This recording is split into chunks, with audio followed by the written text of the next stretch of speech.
مجھے اپنے دل میں یاد کرتا ہے، میں بھی اسے اپنے دل میں یاد کرتا ہوں۔ جب میرا بندہ کسی محفل میں میرا ذکر کرتا ہے، میں اس سے کہیں بہتر محفل میں اس کا ذکر کرتا ہوں۔ اللہ کی محفل تو ملائے اعلیٰ کی ہے، ملائکہ مقربین کی ہے۔ بہرحال اللہ کو تم اپنے دل میں مستحضر رکھو، اللہ تعالیٰ تمہیں بھی یاد رکھے گا۔ دوبارہ فرمایا احفظ اللہ تجدہ امامک تجاہک، اللہ کو یاد رکھو تو اپنے سامنے موجود پاؤ گے، جب چاہو دعا کرو تو احفظ اللہ تجدہ امامک یا تجاہک، اپنے سامنے موجود پاؤ گے۔ اذا سألت فاسأل اللہ، اب آ گیا وہ مرکزی مضمون۔ دیکھو جب مانگو اللہ سے مانگو، غیر اللہ کے سامنے ہاتھ دراز کرو ہی مت۔ ایک حدیث میں آتا، یعنی حرام نہیں ہے، دنیاوی قواعد اصول قوانین کے تحت کسی سے مدد چاہنا، کوئی سوال کرنا حرام نہیں ہے۔ آپ سوال کریں، مدد لیں، اسی پر دنیا قائم ہے، ایک دوسرے کے ساتھ تعاون کے ساتھ۔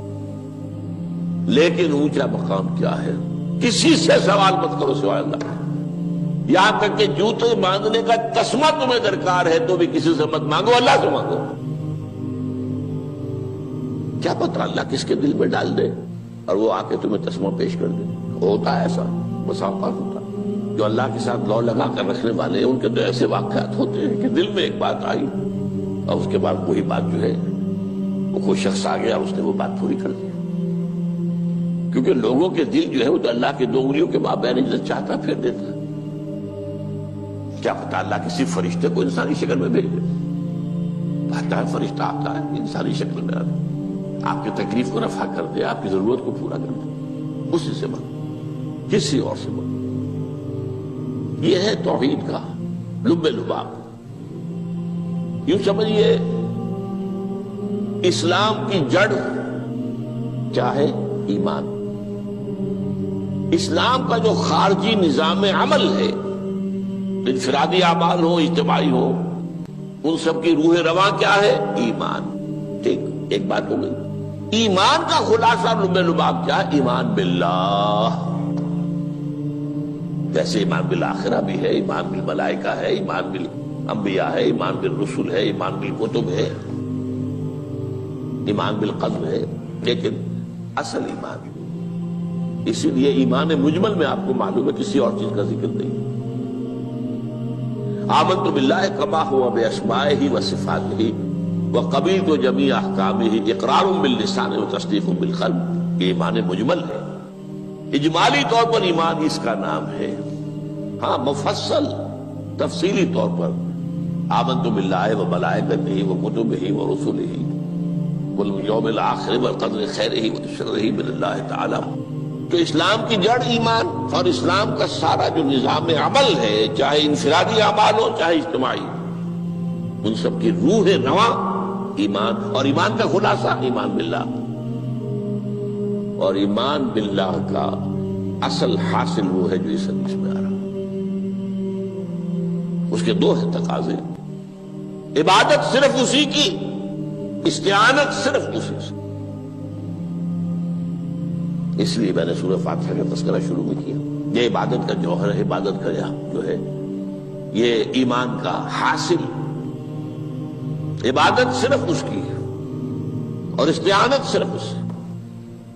استعانت ہی میں سوال بھی آ گیا، یہ بھی مدد ہے۔ آپ کسی سے کچھ مدد مالی چاہ رہے ہیں یا کوئی اور مدد چاہتے ہیں، کسی کام میں مدد چاہتے ہیں، جیسے میں نے کہا تھا کہ سفارش کرانا چاہتے ہیں، یہ بھی مدد ہے۔ وَإِذَا اسْتَعَنْتَ فَاسْتَعِنْ بِاللَّهِ، اور جب مدد مانگو صرف اللہ سے مانگو۔ اور وہ سارے الفاظ یاد کر لیے، استدعاء، استعانت، استغاثہ۔ یہ جو غوث اعظم سے استغاثہ کیا جاتا ہے یہ تو شرک ہے۔ استغاثہ اللہ سے، دعائی اللہ کی، اس اعتبار سے استمداد، استعانت، استدعاء، استغاثہ، یہ سب اللہ سے، صرف اللہ سے۔ عبادت صرف اللہ، ایاک نعبد، اور استعانت صرف اللہ سے۔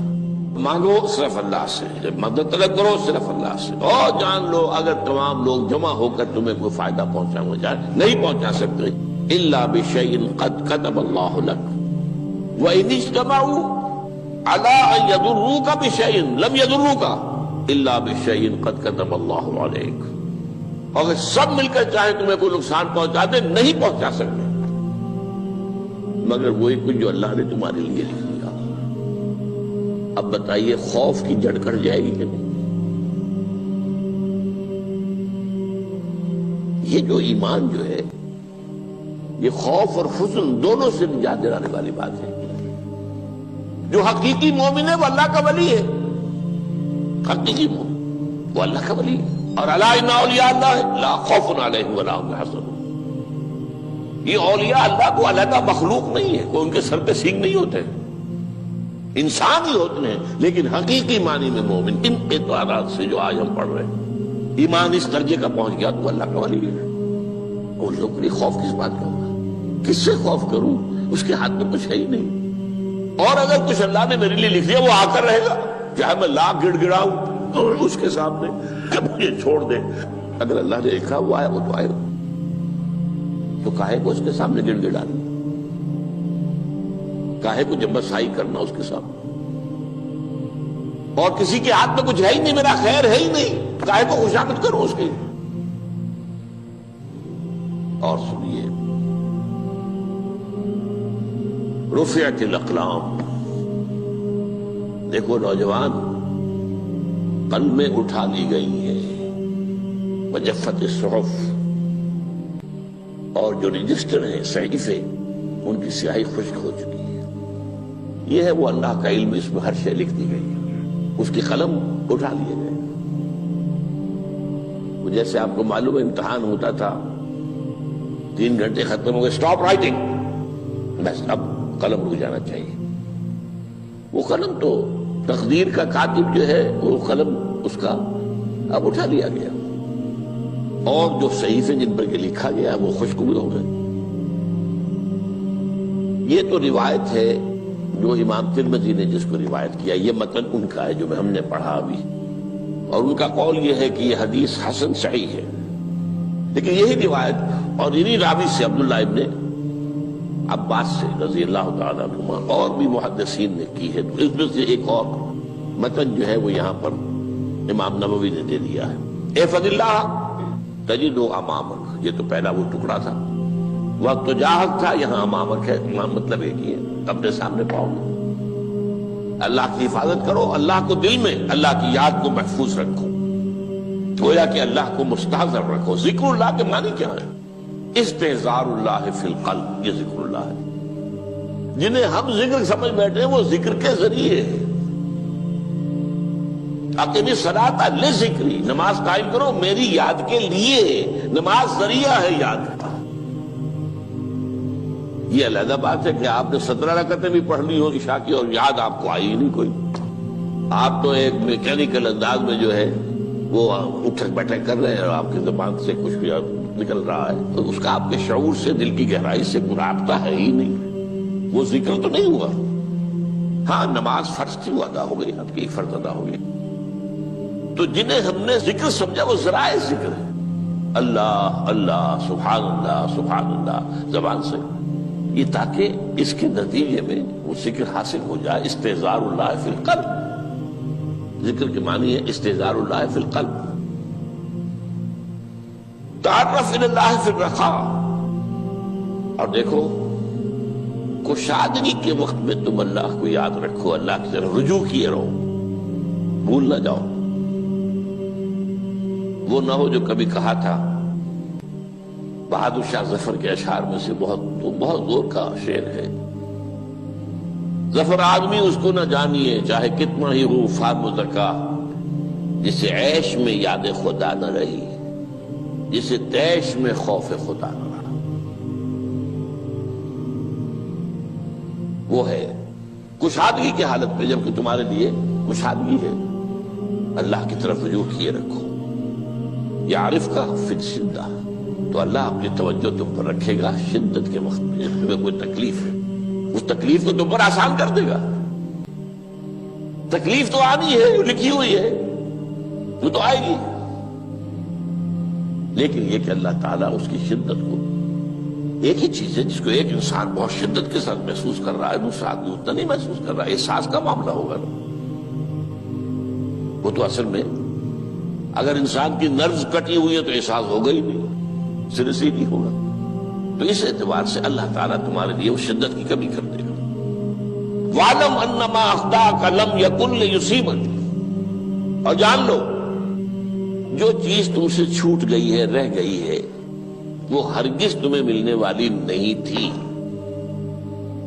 اب آپ نے کسی ملازمت کے لیے درخواست دی ہے، درخواستیں مانگی گئی ہیں، اپنی سی محنت کر لی، نہیں ملی ملازمت، اب آپ بیٹھے ہوئے افسوس میں، رنج میں، غم میں، فلاں نے یہ کر دیا، فلاں نے یہ کر دیا، وہ فلاں جو ہے بڑی تکڑی سفارش لے آیا تھا، فلاں نے رشوت دے دی۔ چھوڑو میاں اس کو، وہ تمہارے لیے نہیں تھی۔ کاہے کو اپنے ذہن کے اندر یہ کھچڑی پکا رہے ہو بیٹھے ہوئے؟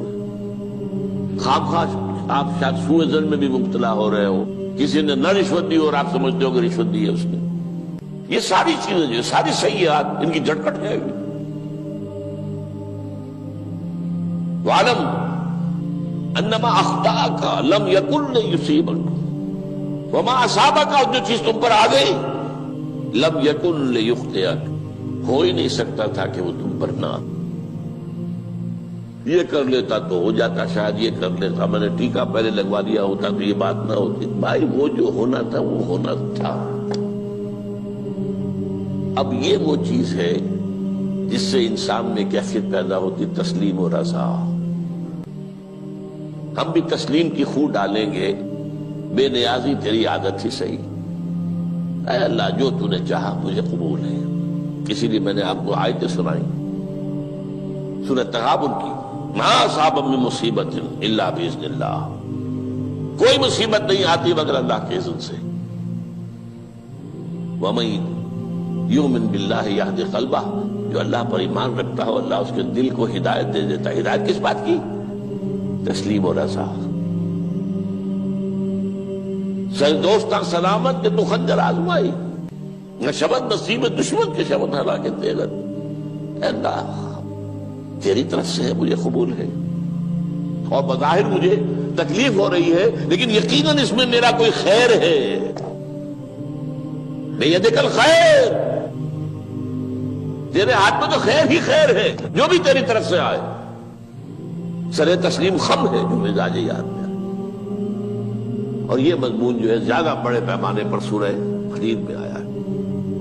ما اصاب من مصیبت فی الارض ولا فی انفسکم الا فی کتاب من قبل ان نبرأہا، کوئی مصیبت نہیں آتی نہ تمہاری جانوں میں نہ زمین میں زلزلہ آ جانا، سیلاب آ جانا، کچھ اور زمین کا دھنس جانا، یا یہ ہے کہ تمہاری جانوں میں کوئی بخار ہو گیا، کوئی اور تکلیف ہو گئی، اچانک معلوم ہوا کہ انسان جو کینسر ہے، اور کینسر بھی اب 3rd سٹیج کو پہنچ چکا ہے، لیکن جو بھی آیا ہے وہ اللہ کے علم کی کتاب میں پہلے سے لکھا ہوا ہے۔ فی کتاب من قبل ان نبرأہا، یہ کتاب میں درج ہے اس سے پہلے کہ ہم اسے ظاہر کریں۔ اس کا نتیجہ کیا نکلنا چاہیے؟ لیکن لا تأسوا علی ما فاتکم ولا تفرحوا بما آتاکم، افسوس نہ کیا کرو جو تم سے جاتا رہے، چھوٹ جائے، کوئی عزیز فوت ہو گیا، کوئی موقع ہاتھ سے نکل گیا، ارے بھائی میں چوک گیا، بڑا موقع تھا، اب اس پر افسوس کر رہے ہیں۔ نہیں، جو چیز لیکن لا تأسوا علی ما فاتک ولا تفرحوا بما آتاک، جو اللہ تمہیں دے دے اس پر اتراؤ مت۔ وما اصابک لم یکن لیخطئک واعلم ان النصر مع الصبر، اور جان لو اللہ کی مدد صبر کے ساتھ آتی ہے، جو آئے اس کی طرف سے جھیلو۔ زبان پر کلمہ شکوہ اور شکایت نہ آئے، اللہ سے شکایت نہ آئے، تسلیم و رضا، جو تیری رضا ہے۔ تیری صحت ہمیں منظور ہے، لیکن اس کو مولانا محمد علی جوہر ایک مرتبہ جیل میں گئے، ایک بیٹی بیمار ہوئی، فوت ہو گئی، اس کے بعد دوسری مرتبہ پھر جیل میں گئے، دوسری بیٹی کو وہی بیماری ہوئی، جیل میں اطلاع ملی کہ بیٹی کو یہ بیماری ہو گئی ہے۔ تو خط لکھا ہے اشعار کی شکل میں، کا آخری شعر یہ ہے: تیری صحت ہمیں منظور ہے لیکن اس کو نہیں منظور تو پھر ہم کو بھی منظور۔ ہم تو چاہتے ہیں میں بیٹی کے تجھے شفا ہو جائے، اسے منظور نہیں تو پھر ہمیں بھی بتا۔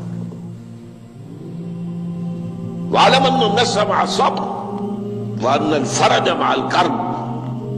فرج، فراخی، کھل جانا کسی چیز کا، یہ ہے کرب کے ساتھ، تکلیف کے ساتھ، تکلیف ہوتی ہے ساتھ۔ اللہ نے قانون بنایا ہے دنیا کا۔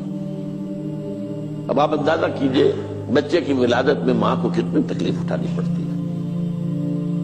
آج کل تو فیشن ہو گیا ہے، سیدھے سیدھے جاؤ، آپریشن کراؤ، تکلیف سے بچ جاؤ، لیکن یہ ہے کہ یہ بھی آپ کے علم میں ہوگا، وہ ساری تکلیف جیسے ہی بچے کو لا کر ماں کے برابر لٹایا ہے، ساری تکلیف ختم، پھر جو راحت اس سے میسر آتی ہے۔